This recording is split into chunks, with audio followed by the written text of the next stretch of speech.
Okay, let's get this over with. Here is my list for the top 20 worst films of 2013. Keep in mind, I saw all these movies in the theater that I'm about to talk about right now. I did a review for each one of these films on my very own channel, but for this video, I'm just going to name the movie and say maybe one or two things about it, and let's just move on. Let's go. Let's get this over with 10 minutes on the clock. And number 20, Man of Steel. Yes, I was on the side that did not love this film or enjoy it very much. It is not maybe one of the worst movies of the year, but it is, for me, the most disappointing film I have ever seen in my entire life. At least one of the most disappointing films, I should say, I've ever seen in my entire life. Number 19, Battle of the Year. This is a film that not even the really awesome looking, talented dancing could have saved this cliched-ridden story, movie, blah blah blah, if you wouldn't even want to call it that.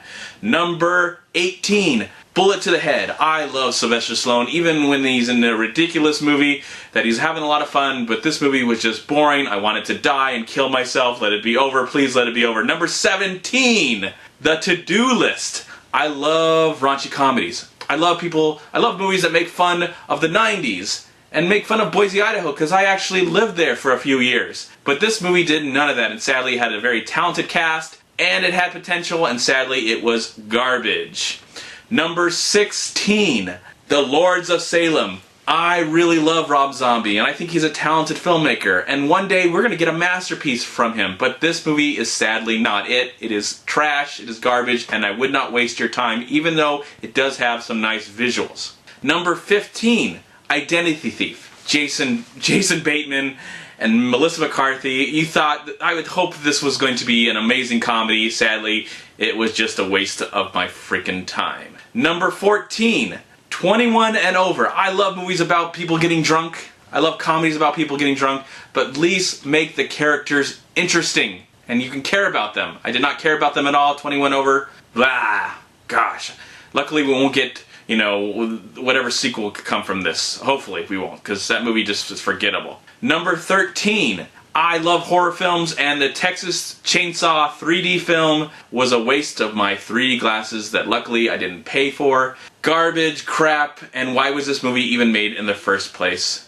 I would love to see a Texas Chainsaw Massacre movie, but, at least try and make it somewhat original. Try. Number 12, Inappropriate Comedy.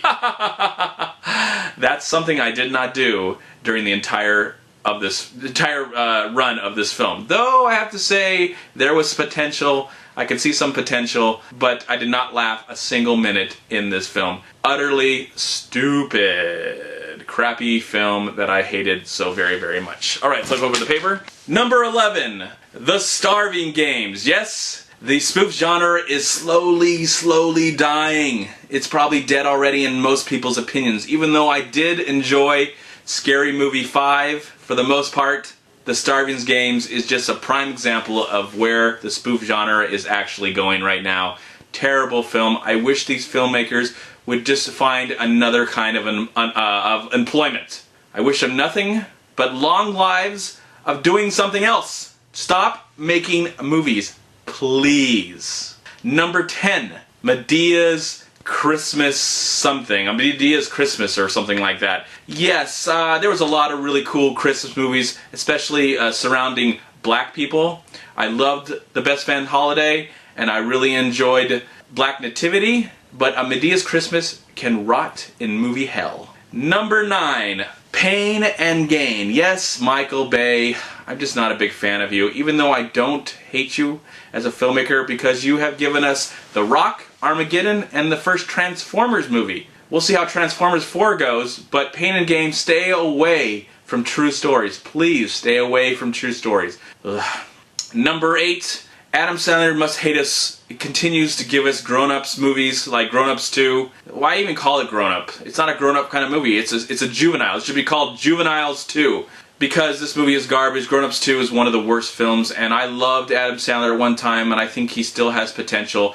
As long as he works with a more talented filmmaker like Paul Thomas Anderson or Mike Binder or somebody else, or even Judd Apatow. but you gotta just stop working with your own material, dude. You're just making trash after trash after trash. Number 7, Insidious 2. Yes, I absolutely loved the first Insidious, and I loved all the mystery behind it, but what did Insidious 2 do? It said, hey, you know all that mystery that you loved about the first one? Well, hey, we're going to show you what's behind the curtain and give away all the excitement, all the thrills, and just show you how it all came to be. And when I go see a magic trick, I don't want to see how they did the magic trick. I don't.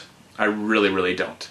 Yes. Number 6, The Smurfs 2. I never saw Smurfs 1 and I never will, but there's going to be a third one and I'll definitely check it out. But Smurfs 2 is just a waste of good earned family time, family money, and childhoods alike. Just stay away from this movie. I would not even show this to my own kids, to my niece and my nephews. They will never watch this movie in my presence, and I would be ashamed if I ever heard someone show this movie to them. Smurfs 2 sucks. Number 5, White House Down. Roland Emmerich, yeah, you've disappointed the audience many, many times with Godzilla and, what was it, 10,000 BC and 2012, even though I did kind of like 2012, but White House Down is a complete joke. It's a movie that hates America. It's a movie that hates action movies. It's a movie that hates comedies because it tries to be all this at once. And I hate this movie.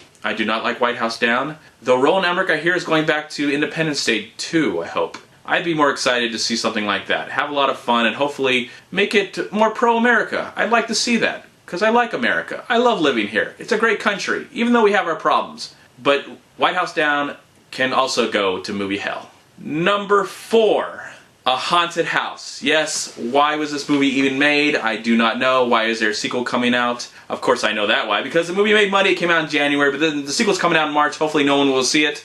Number 3, The Big Wedding. This is what happens when you shove a lot of talented people in one movie and you give them nothing to do. You get The Big Wedding. This is just a terrible, terrible film. I remember I saw it with a crowded house of people, and I was just surprised that I was the only one in the theater really not laughing. I never laughed the entire time. I just wanted this movie to be over very, very soon. Number 2, I was so excited to see this film. It's a good day to die hard. And all I can say about this movie is I can't wait until we get the real Part 5 of the Die Hard franchise. That's what I can't wait for. I'm looking forward to it. When is it coming out? Because this movie isn't a Die Hard movie, and I hated this movie. And the number 1 movie that I'm going to talk about is a movie you've probably not even seen, and it's probably good.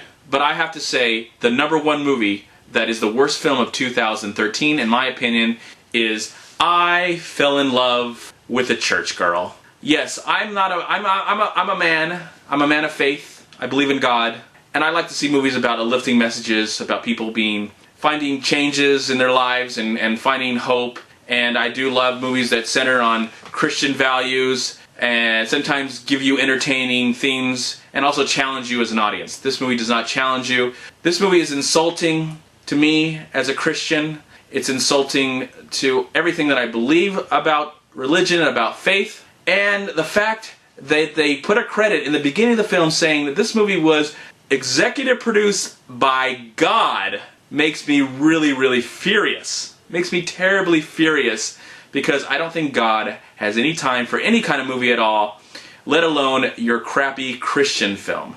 This is just a terrible, terrible movie with horrible direction and some of the worst acting I have ever seen in my entire life. This movie is almost so good it's bad, or almost so bad it's good. Yes, it's almost so bad it's good, but I really never want to watch it again. And I hope you don't watch it as well. Thank you so much for your time. Alright, that was about 10 minutes, thank goodness. Thank you so much for watching this video, and I would be curious to see how you feel about this list, and also what is your worst films of 2013. I'm Movie Man Chad. Please like, comment, subscribe to my channel. I'm also on Twitter, and I'm on Facebook. And please go to WeLiveFilm.com and subscribe right here on YouTube to We Live Film, and also go to Long Beach Acting and Film Association on Facebook and Twitter. And if you've enjoyed this video, please click right here and subscribe to my channel. I'd really, really appreciate it. I love doing movie reviews, and I look forward to seeing everything possibly, even if it's bad and terrible, in 2014. Thank you so much for watching. Have a wonderful day, and peace be with you, my friends.